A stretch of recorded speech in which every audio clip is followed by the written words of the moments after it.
Absolutely. So this is just the beginning. You know, not only is this the beginning of the demolition that's going to take roughly 24 hours that will then get that interstate to the point of reopening, hopefully by Monday morning. That's the goal from officials. But it's also going to really kickstart a year or so worth of work that has to be done to repair this situation as a whole. Now, as you can see, there are some men up on the bridge, some men and women up there trying to dismantle what I believe is the pedestrian kind of fencing that's right there.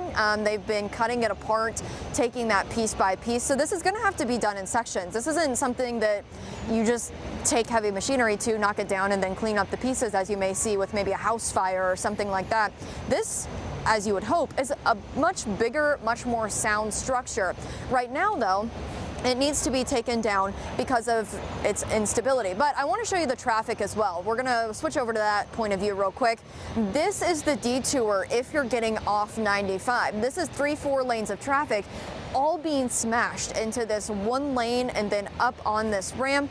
Then you have to take that side road detour. So that's what commuters are facing this morning. It is mainly semi trucks that we've seen, so not much you can do about that. You know, they have to travel from point A to point B, but that is one thing that we are looking at. Now, if we can go, actually, don't take that video yet back in the studio there. I want to show you the work that's starting to be done over here on this bridge. So we are now seeing that heavy machinery moving.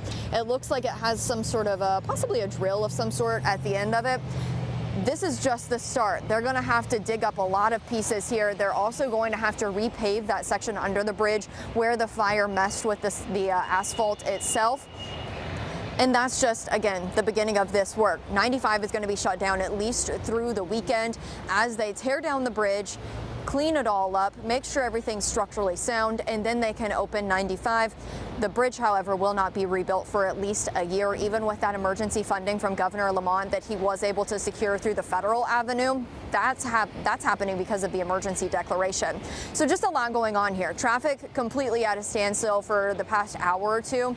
They might crawl a little bit forward, but it's not quick. The city of Norwalk also very, very congested at this point. Nobody's getting anywhere fast. Stay home, or at least stay away from Norwalk if you can. Live in Norwalk, Brooke Griffin, Fox 61, Connecticut's news station. Right, Brooke, just a colossal undertaking there. As always, grateful you're bringing us new information each time we see you. We, of course, will be checking in all throughout the morning. This crash in I-95 making for travel nightmares. We are Connecticut's news station covering all corners of this state, especially on a morning like this with the impact of all of this. Fox 61's Lindsay Kane live in Norwalk with more on the impact on the rails. Lindsay, I know a lot of folks are being encouraged to head for the rails and to get off the roads.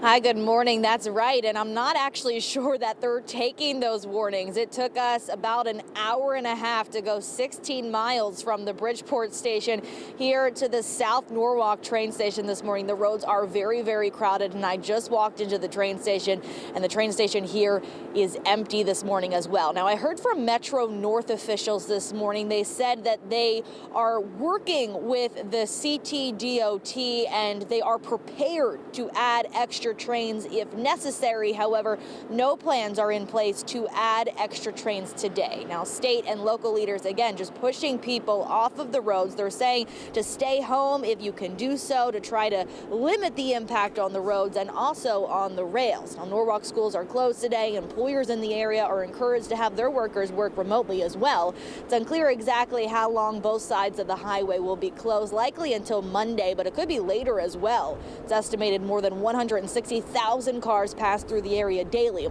Officials are also worried about the supply chain, with thousands of truckers entering the state daily as well. It's unclear if everyone needing to get around will flock to the rails or if people will stay home as the day goes on. But MTA officials say Fridays are normally later commute days, so if people do head to the rails, they're confident they can serve everybody without increasing trains. But some travelers say they are noticing some train stations across the area are a bit busier this morning, especially in Bridgeport, as people are working around the closure. I was going to drive, but not today. Yeah, 95's a mess. And what I noticed is all the traffic coming north is really bad too, up through 25. So people definitely rerouting. So. And we're still working on monitoring the rail, so we'll keep you updated, of course, on Air Online and on Fox 61 Plus. It is important to note that the train schedule is running on time this morning as well. Live in Norwalk, Lindsay Kane, Fox 61, Connecticut's news station.